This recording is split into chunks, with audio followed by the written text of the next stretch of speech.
entertainment. It was usually less crowded than the cinema near the tube station, and besides that I liked the way the Odeon looked. A brick building with a rounded turret-like entrance, it had always looked a bit like a castle in a fairy tale to me. I blamed my Irish blood for these flights of fancy. Like the rest of the city, the Odeon was doing its best to soldier on. That meant that shows were still running, though they generally closed in time for us to get home before the nightly air raids.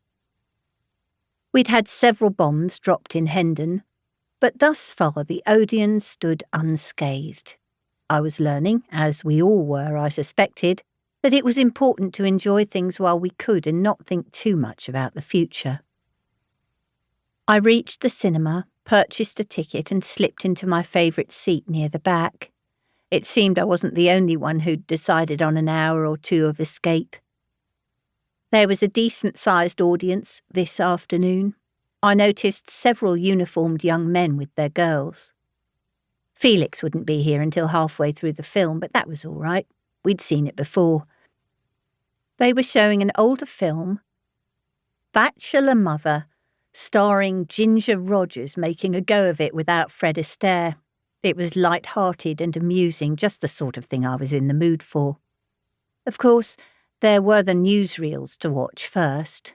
If the movie to come would be a distraction, the newsreel was a grim reminder of what I was trying to be distracted from. It was hard to see scenes of torpedoes exploding near battleships in the Channel, or the destruction caused by battle, or soldiers marching away from home to do their bit. It always made me think of my cousin Toby, who'd been missing since the Battle of Dunkirk.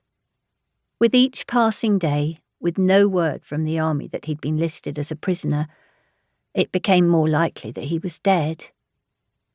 As I usually did when thinking melancholy thoughts about Toby, I pushed the thoughts away, determined to keep hoping until there was some proof that no hope remained. Focusing on the screen through eyes that threatened to cloud with tears, I concentrated on the film and soon found myself caught up in the plight of Polly Parish, a young woman mistaken for the mother of an orphaned child with various uproarious results.